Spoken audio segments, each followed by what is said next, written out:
Olá, galerinha, como vocês estão? Voltamos com mais uma aula de língua portuguesa no Partiu IFP na TV Assembleia. Acompanhe que a gente começa daqui a pouquinho. Na aula anterior, trabalhamos alguns dos tipos de texto, alguns gêneros textuais muito comuns na prova do nosso exame classificatório.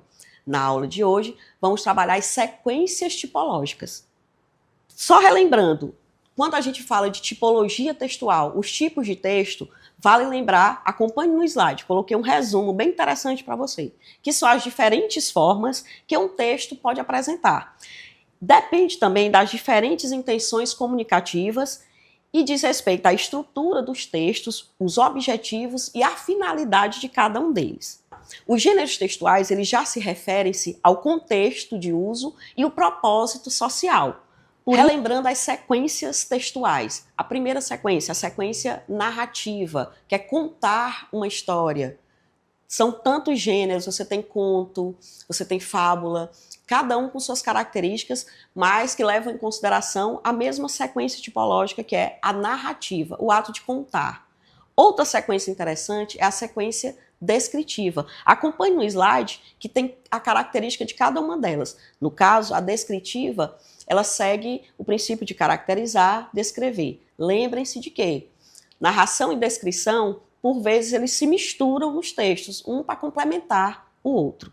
Já as sequências argumentativas é o quê? Dar uma opinião, defender uma tese, argumentar. Aí vocês vão lembrar de quê? Da redação do Enem, do texto dissertativo, argumentativo. Mas também existe a sequência expositiva. O nome já diz, expõe uma determinada ideia, uma informação, utilizando recursos como descrição, definição. Então essas sequências, elas são muito importantes. E sempre nas questões, no classificatório principalmente, pode ter uma questão que pergunte qual é a sequência argumentativa que predomina naquele texto, tá certo? Por último, as sequências injuntivas. Você não pode esquecer delas. As sequências injuntivas, resumindo, é um passo a passo. É instruir, é ensinar, direcionar procedimentos. Por isso que ele aparece muito nos manuais de instrução, que a gente nunca lê, mas que são essenciais para a gente compreender certos procedimentos. Ainda nesse slide, nós vamos receber o seguinte, eu agora vou detalhar cada sequência para você. A primeira é a narrativa. Resumindo, essa sequência ela leva em consideração o quê? O encadeamento de eventos, levando em consideração os personagens, as ações. Existe a presença dos famosos verbos de ação e do discurso que é relatado. Na verdade, é um relato, que a gente chama. Predomina em que gêneros textuais? Nas notícias, nos romances, nos contos, fábulas, nos relatos. Então, tem uma infinidade de gêneros textuais que pertencem à sequência narrativa. Não esqueça, quando você fala de sequência narrativa, a gente vai falar também dos tipos de discurso. Acompanhe comigo nos slides. Primeiro tipo de discurso, quem lembra? Discurso direto. É a fala ou pensamento reproduzidos exatamente como são. Discurso indireto. É a fala ou pensamento reescritos pelo locutor. E o discurso indireto livre, que você já tem a fala ou pensamento da personagem entrelaçados na narrativa com a fala ou pensamento do narrador. Então você precisa diferenciar esses três tipos de discurso para ajudar você a entender a sequência narrativa e responder melhor as questões. Entender e responder corretamente as questões do nosso classificatório. Tá tudo bem aí? Posso continuar? Sequência descritiva. Dos textos descritivos, aqueles que contêm descrição. Então, elas apresentam elementos caracterizadores ou qualificadores de um objeto, de um animal, de uma pessoa ou de um lugar. Utiliza os verbos de estado ou os verbos chamados de situação.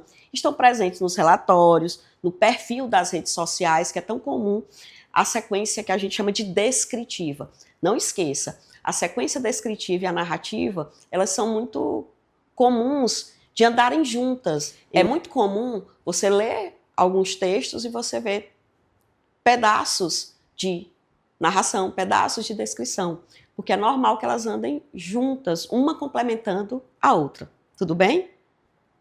Próximo é a sequência injuntiva. Essa é muito interessante, mas por vezes esquecida. é a instrução de como ou que se deve fazer. É o chamado passo a passo. Por isso ele contém o quê? Os famosos verbos no modo imperativo. Indica ordem, conselho, pedido, súplica. E esses verbos, eles aparecem no infinitivo ou no futuro do presente. São os mais comuns. Predominam em bulas de remédio, receita, os manuais de instrução, os tutoriais tão comuns nas redes sociais, na internet. Então, essa sequência injuntiva, do texto injuntivo, também é muito comum na prova do nosso classificatório. Então, você não pode esquecer de jeito nenhum. E, por último, as sequências que você vê nos textos que a gente chama de dissertativos. Mas a gente fala primeiro de sequência expositiva, que é a apresentação de fenômenos, conceitos, de definições numa ordem lógica, numa ordenação lógica. Não se faz aqui a defesa de um ponto de vista. Circule essa ideiazinha que eu vou colocar no slide para você. Não se faz defesa de um ponto de vista. Verbete, dicionário, entrevista, texto de divulgação científica, são textos muito comuns de apresentarem essa sequência expositiva. Não esqueça e não confunda com sequência argumentativa. Eu coloquei até um memezinho aí, uma imagem de um meme muito interessante, para você não se confundir, para você relembrar. Já a sequência expositiva é a apresentação de uma tese, um ponto de vista a ser defendido. Por isso que está presente na dissertação argumentativa lá do Enem. São os artigos de opinião, os debates, as cartas de reclamação, as resenhas críticas. São esses gêneros que apresentam a sequência argumentativa, em que predominam a sequência argumentativa. Tudo bem com vocês? Agora chegou a melhor hora que eu falo da aula sempre. É a hora de praticar. Seguindo as dicas, não esqueça. Um detalhezinho. Perdeu a aula? Volta. Procura no site do IFP, vai na TV Assembleia. Todo dia tem aula pela manhã, mas também vocês podem assistir as reprises, que sempre vai estar lá no sábado. Então, isso é algo bem interessante, que você pode assistir a aula quantas vezes você quiser. E praticar também. Mas na hora de praticar, agora o olho é na tela. Terra teve o agosto mais quente da história em 2023, diz a agência americana. O mês passado foi o agosto mais quente da história, com vários continentes registrando temperaturas recordes, segundo a agência americana oceânica e atmosférica, a NOAA. De acordo com os cientistas dos Centros Nacionais de Informação Ambiental da NOAA, a temperatura média global em agosto foi de 1,25 graus Celsius, ou 2,25 graus Fahrenheit, acima da média do século XX. O valor foi de 0,29 graus, ou 0,52 graus Fahrenheit, acima do registrado em 2016. 4 continentes, África, Ásia, América do Norte e América do Sul, tiveram os agostos mais quentes, enquanto a Europa e a Oceania registraram o segundo agosto mais quente. O mês passado também foi o mais quente na região do Ártico. Agora vamos para o comando da questão. Questão 1 do nosso exame classificatório 2024.1. O propósito comunicativo do texto acima pertence a que gênero? As alternativas: crônica, notícia, conto, poesia ou piada. Relembre cada um desses gêneros, cada comando dele, cada característica, e o propósito comunicativo deste texto pertence a que gênero textual? Qual é a letra? Crônica, narrativa do dia a dia, uma notícia, um conto, poucos personagens, acontecimento mais rápido, uma poesia, gênero lírico, verso, uma piada para fazer você sorrir, se divertir. E aí, qual seria? Letra B, é uma notícia. Quem te ajuda a responder isso? A dica que fica aqui é observar na hora de ler o texto o comando da questão, a fonte do texto, as referências que tem nele, que eles têm pistas, isso a gente falou na primeira aula, tem pistas que vão te ajudar na resolução dessa questão. Então você teria aí a letra B, seria uma notícia. Segunda questão, aqui já tem algo bem diferente, você observe logo que texto é esse. O suporte de texto, você tem Blues da Piedade.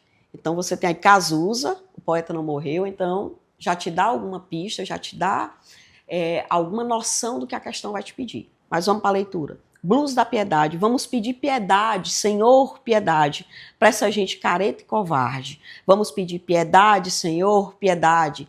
Lhes dê grandeza e um pouco de coragem. Um texto muito bonito, muito interessante. No comando da questão diz o seguinte: todo gênero apresenta elementos constitutivos que condicionam seu uso em sociedade. Sempre lembrar da função social de cada gênero. A letra da canção identifica-se com o gênero ladainha, essencialmente pela utilização de que sequência textual? É uma ladainha. Você volta para o texto e percebe, vamos pedir piedade, Senhor, piedade. Sempre utilize o seu conhecimento de mundo. Lembra das estratégias de leitura? Quando você tem um conhecimento de mundo baseado nas suas experiências, e quem é do interior sabe o que é uma ladainha. Lembra muito bem do que é uma ladainha. Sabendo disso, a sequência que identifica esse texto como essencialmente sendo uma ladainha, qual seria? Letra A, expositiva, por discorrer sobre um dado tema. Narrativa, por apresentar uma cadeia de ações. Injuntiva, por chamar o interlocutor à participação. Descritiva, por enumerar características de um personagem. Argumentativa, por incitar o leitor a uma tomada de atitude. Essa é uma questãozinha do Enem, mas segue o mesmo princípio, os mesmos descritores, as mesmas estratégias do exame classificatório, tá? Do IFP. Qual seria? Letra C. Por que injuntiva? Aí você já percebe, o gênero ladainha, ele trabalha o quê? Com essa questão de pedir piedade, Senhor, essa súplica. Então, injuntiva, por chamar justamente o interlocutor para participar. A ladainha, ela tem essa característica. Então, seria um texto que utiliza a sequência textual injuntiva, letra C. Não esqueça disso. Então, mais uma dica, mais uma aula. Não esqueça, você pode rever essa aula várias vezes, tá? Fica gravado lá no site do IFP, tá na TV Assembleia, e não esqueça, vai dar certo, tá bom? Então, bons estudos e até a próxima aula.